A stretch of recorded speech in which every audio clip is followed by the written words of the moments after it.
Welcome back, everybody, to episode number 13 of the No Money Spent series on MLB The Show.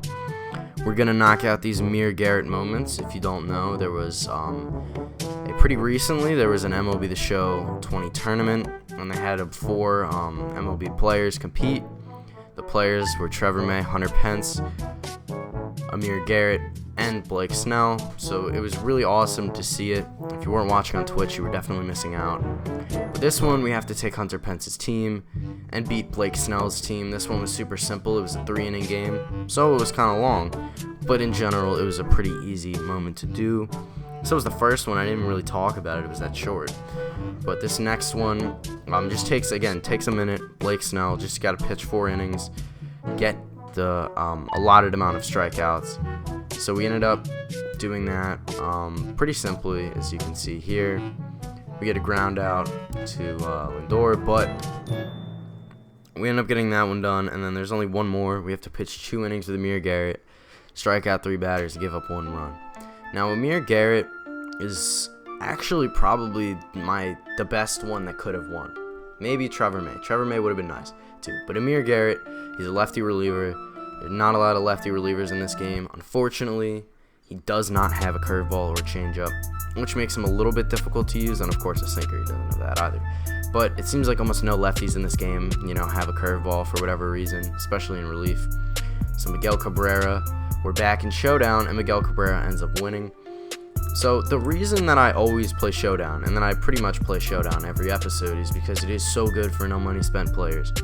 I cannot recommend Showdown enough, because what it does is it goes ahead and it gives you, these free Team Affinity players, and I've stated these free Team Affinity players are absolutely disgusting. So I was looking at Carlos Santana, but ultimately his fielding just is too terrible for me. So we end up going with Buxton, and the nice thing about going with Buxton is that we already have the Twins collection done, so we don't really have to put in those extra 10 program points or do one more showdown. We just have Buxton if we do 2 of these showdowns, which we did. We're going to go ahead and get Buxton, and he's also a great fielder. Buxton, of course, a great fielder, super fast, and he doesn't have great hitting stats, but I've heard that his swing is really underrated, and you can do a lot with it. Now, I will say the Central Showdown kind of sucks, okay? Unless you get Greinke, it kind of sucks, because the other 2 options are Michael Kopech, and I cannot hit him for the life of me, because he is just so ridiculous with outlier. He throws 102 no matter how many pitches you give him.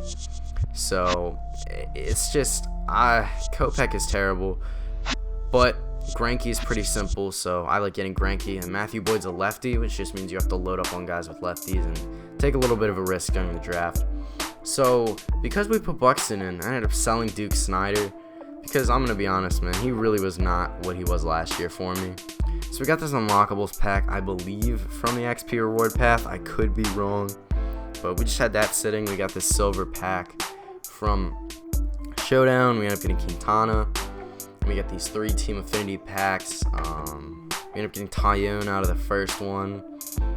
As you can see, we're sitting at 30,000 stubs, which is pretty substantial. After we sell Duke Snider, we're going to have even more stubs to work with, so I'm super stoked about that. We get Toppy out of the last one. So I am going to be creating a player. I haven't created one yet. I am going to. Trust me, it'll happen. But for now, we're back in Showdown. This time we're doing the AL East. We got Raph Devers up to the dish. Raph Devers goes ahead and delivers a no-doubt home run to go ahead and bring us his victory against Garrett Cole. If you want me to do an AL East Showdown guide video, definitely make sure to put it down in the comments, or I might just do it anyway. But I have not touched these starter collections, and I definitely need to. So I'm going in and doing all of these. If somehow you don't have the ability to do any of these yet, and you've been playing MLB The Show for any time at all, I don't know what you're doing. But these are super simple, just locking in a bunch of commons, essentially. Unfortunately, though, I will admit that, we cannot do the bat skin one yet. We only have one, and that was from the first inning program. So we can't get the bat skin one done yet. I don't see the need to, but this is just free XP and free stubs. So if for whatever reason you have not locked these in, just lock them in. Why not? So I'm looking at collections, and I'm looking at divisions, and I really just want to see, this Billy Wagner looks really good. I will probably be picking him up, but obviously the roadblock is Mike Trout. The AL East, or rather the NL East, is pretty expensive. You got to pay for Scherzer, you got to pay for DeGrom, you got to pay for Acuna. This NL Central, however, not super expensive. You really only got to pay for Yelich, and then a few other mediocre, pretty average diamonds in there. So maybe we'll end up doing that one. I don't know why I thought Plesac was on the marketplace. And then this Tony Gwynn is going to require us to get Bellinger, but not too terrible. But this AL Central collection looks super easy to do.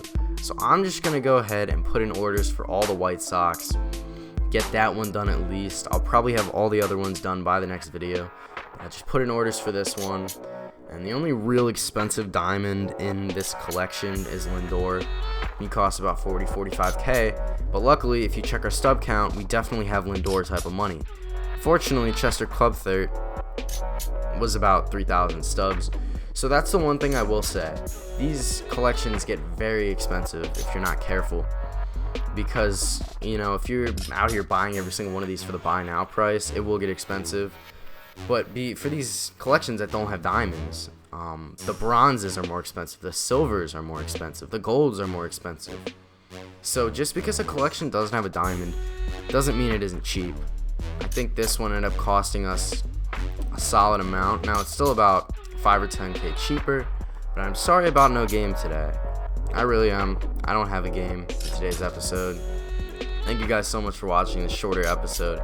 There might be a few more of these short episodes sprinkled in, but thank you guys so much for watching episode 13. Episode 14, we got big things coming. We're doing a bunch of collections. Thank you guys so much for watching. I'm out. Peace.